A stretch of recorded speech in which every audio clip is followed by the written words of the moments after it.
Recording for tutorial 4. I still got the same terrain as before. I noticed I didn't paint the outside because I figured you can't really see it, so I didn't take the time to do that.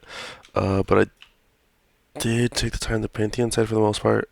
So if you're here looking outside, you'll see the actual mountains and it looks pretty cool. I'm using 4 different textures. I have placed some dirt around, but mostly or mud, mostly in this plateau over here. I just thought it looked cool there. Try to use rocks for higher parts of the mountains and some snow peaks on some of them. This is something I kind of ran into, which is, I guess this is a really steep slope. So one change I might do is try to make this less steep so that it doesn't create this really deep texture, because it was just one click and it goes all the way down. But I'll look into that later. Other than that, though, that was getting textures on. So the other thing I did was get some models on here. So my base is not perfectly fit, so I still have to figure out how I want to deal with this little strip here of flooring. But other than that, I have a bunch of floor tiles that are modeled.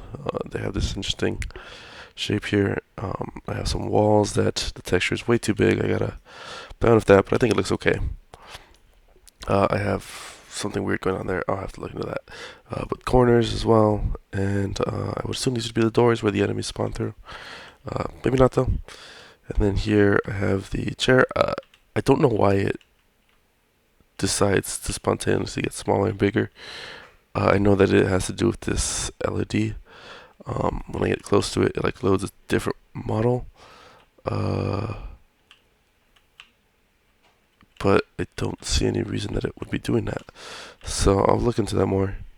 But here's the capsule for scale, so you can see that it's roughly to scale, I think. Then again, I don't know. And then lastly, I did use the Unity Asset Store to get all these models. I did get an enemy, and I can probably just place him in right there. And if you place him in, he looks way too small, so what I might want to do is go to the model and probably try to scale that up to like 2. Yeah, and that looks a lot more reasonable. So I think that's about it for this tutorial. And yeah, see you next time. Thank you.